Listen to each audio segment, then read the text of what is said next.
Hello Who's! I'm Claire Spooner of Lucy Claire Spooner Studios. That is my painting atelier and interior design firm here in New York City.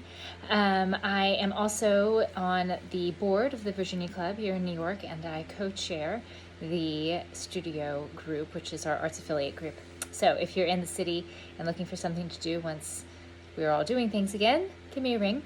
Thank you so much to the Virginia Alumni Association for including me in this Retold celebration of women at the university. I'm so grateful that you thought of me.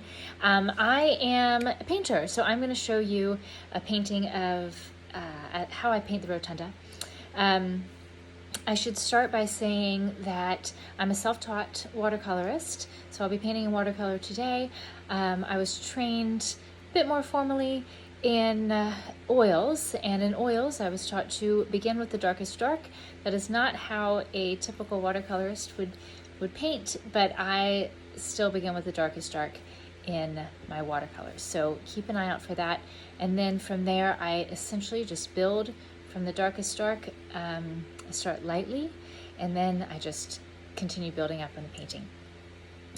That is the general gist of it all. I paint lots and lots of rotundas, and it was actually UVA who posted my first rotunda on their Instagram, which really started off my painting career, and now I paint full-time. So thank you, UVA, even though I majored in other things. I majored in psychology and French, and I was also a member of the women's tennis team, which felt like a third major most of the time. So I wanted to show you quickly my supplies. I get a lot of questions about this, so I use a little Winsor Newton, very messy now, I've had this for 5 years, little thing. If you're interested in what colors exactly I'm using, I'm happy to go through that. But essentially it is a warm and cool of each of the three primaries. So warm and cool yellow, red, and blue, and then a hooker green, which is like my cheat kind of, a shortcut, I guess I should call it, and then some earth tones. Happy to go through that more. Just shoot me an email if you have a question. I use this very old now brush. It's a Raphael.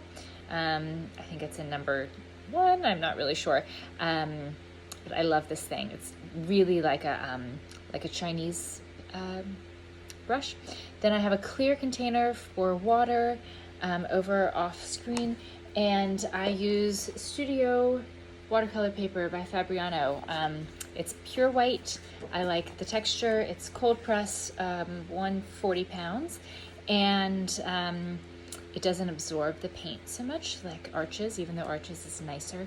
I actually really prefer this. So then I always have a pencil and an eraser and a pencil sharpener, and that is pretty much it. So I'm going to turn this around. I'm going to start us off and probably talk a little bit about some architecture, because that's really how I start, and then I'll do a time lapse and then wrap up at the end. Follow along. Hello Who's. Okay, so I always start with keeping some Jeffersonian architecture in mind, and I can talk more about that later if you're interested in hearing more. I'm always happy to, but I marked the top middle of my page, and I start with a circle because the rotunda is a perfect circle, actually, the way Jefferson made it. And I come down, and Jefferson really was interested in Maison Carré, which is in Nîmes in France, which he would have seen on one of his tours in like the 17, I don't want to quote the number because I don't know it, 17 something. Anyway, if you look at the Maison Carré and you look at the rotunda, they are at some angles exactly the same, which is so crazy. And so I come down, these are the steps, and unlike most other things that I paint, where I am drawing them from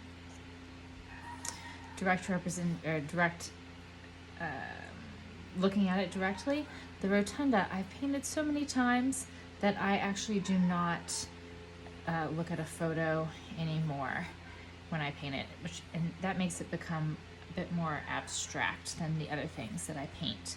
I kind of get down to the bare bones of what's important. So this is the Jefferson statue here. This is as if I had Madison Hall behind me. And I'm drawing this much more darkly than I normally would so that you can see it. Usually my drawings are quite light, and then I go in later and kind of darken them, but for the purposes of this, I'm drawing it more darkly.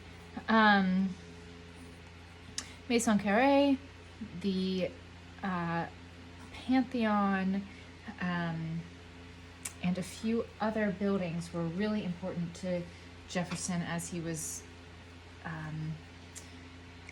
in his architecture in general for him. So not just for the Rotunda, but also for his house at Monticello, for the Virginia Capitol, and for other of his buildings. So that's interesting to keep in mind. And I actually talked about that at length when I did a video for the Virginia Club of New York. I mentioned I'm on the board for the Virginia Club. And we did with Studio, which is the arts affiliate group, which I happen to co-chair. This is sounding like an inside job, isn't it? Because it was. I talked at length about Jeffersonian architecture and what that all meant. So that is up on, I believe it's on the UVA, the Virginia Club of New York's website. It's a YouTube link. I know that it can be seen if you would like to see it. It's up there. So you may have noticed I've started painting as I'm jabbering. I mentioned in my little intro that I start with the darkest darks and I work myself up from there. I know particularly that the clock, Jefferson's statue, and a few other places that I haven't gotten to, but I know that these are the darkest parts of the rotunda. And I know that because I have sat and really looked at the rotunda. I've sat and painted it. I've painted from photos. I've just done a lot of looking and just kind of, it's amazing what you see when you just really keep looking over and over again. It's a beautiful thing, and I highly recommend kind of sitting and looking if you have the chance. So all that's to say is that I know without looking at a photo where my darkest darks are, and then I am going to kind of continue to, as I call, bring them up as I continue to work the painting. So there's some that will stay really dark, or that I will make darker as I go on in the painting, and there's some that I will keep about the shade that I have them now. So for example, this side, the sun is coming from this way more or less. This part of the dome, it's that white bit that's around. It always has a little bit of a bluish tint for me, I think. So that will probably stay about that light shade. But Jefferson, the clock, this little bit up here, those will get darker. This will get darker, you'll see. And just in a moment, I am gonna turn this to a time lapse so that you can kind of see what I'm doing and not have to hear me jabbering the whole time. What I really like about painting just from memory, which I, again, very, very rarely do. This is really an outstanding subject matter that the Rotunda is really the only thing that I paint from memory, to be quite honest. But what I really like about painting from memory is that it really gives me the freedom to not get quite so caught up on what I'm seeing in that moment, but rather what I have seen in the past and kind of all of my memories mixed together, and they become something new, which is nice. And some days I'm a bit more adventuresome. Some days I'm a bit more straightforward. And I do sometimes refer back to a photo just to kind of see how far off I am. I might change, I might not.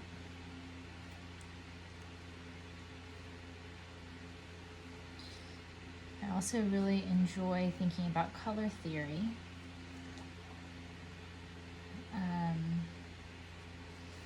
And red and green are complements, as you may remember from classes, art classes in school. And red and green is really my favorite of the complements. I think probably because I grew up in Virginia, where there's so much green, and that red brick, and they make just such a pretty pair. So that's I often will kind of pick a complement and play it up a bit more in my paintings.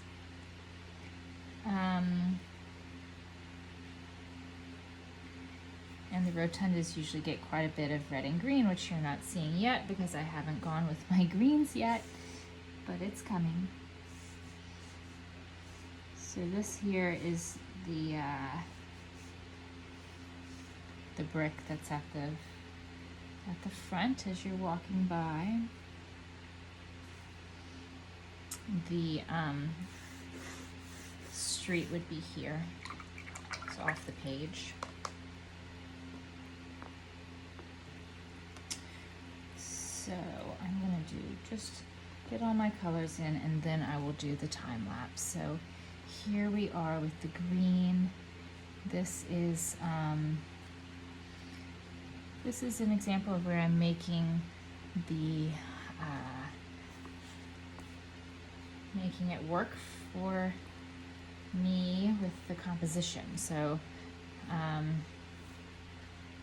these trees are here, but they're a little bit more imagined. I think they look right. We all know that there's trees around the rotunda, but the important thing, in my opinion, when I'm painting is not so much what is actually there, but using a kind of a mixture of what is actually there and what works with the composition and with the color theory, all working together to make the painting. Because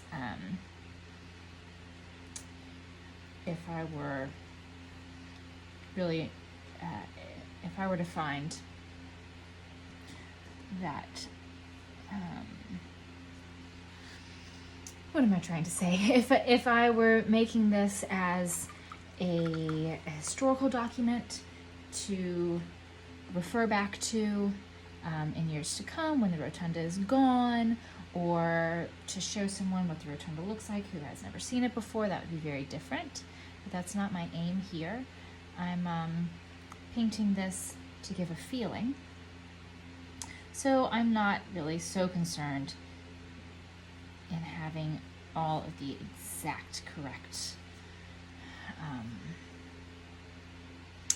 elements exactly as they're shown.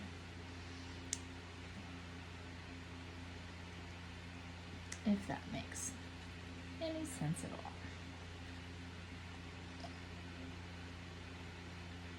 So, okay.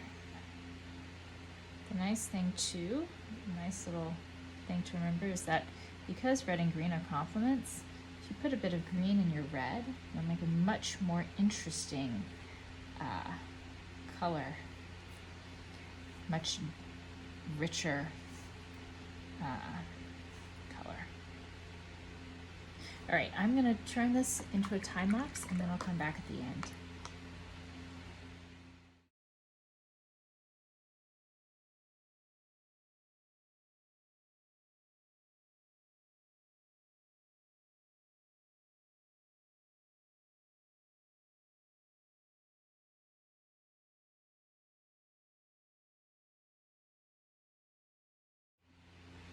Okay, so as I said from the beginning, I have continued to bring up my darkest darks, and so like I noted, the clock, statue, this bit that gets a lot of shadow, and then also on this side, this gets a lot of shadow over here. And again, because I'm making, or not making it up so much as I'm relying on my memory and kind of my own intuition of what feels right. Not everything will be very realistic. I am fine with that. And it's my painting, so I can do it like that. And then anyway, so I go in like now with my pencil and use my pencil as a way to kind of delineate the important parts that I'm just not able to do quite as I'd like to with my brush. And I also happen to love to draw, so this using the pencil is a way for me to incorporate my drawing, my line with my paints. And I can get my line in there like that. This is just how I do it. You can go forth however you please. Again, if you have any questions about materials, I'm happy to answer them. I don't go over them too much in depth in these short videos because I don't want to take up time if it's not of interest. The other thing I wanted to mention too, last thing, is I work wet into wet, which means I don't wait for the paint to dry before going in with more paint. So I'll get these colors that kind of bleed one into the other, lots of different colors in here. You can maybe see better like that, lots of different colors in there, and then here especially going down, looking in there like that. So again, thank you so much for following along, and I hope that was interesting and insightful. I do a lot of these types of videos. They are mostly on my Instagram, which is at lucyclarespooner.artist. Claire does not have an I in it. And I also have a lot of work up on my website, which is lucyclarespooner.com. So take a look. I'm doing all different kinds of videos and fairs and lots of different things. So follow along, and thank you so much for watching this today. Bye.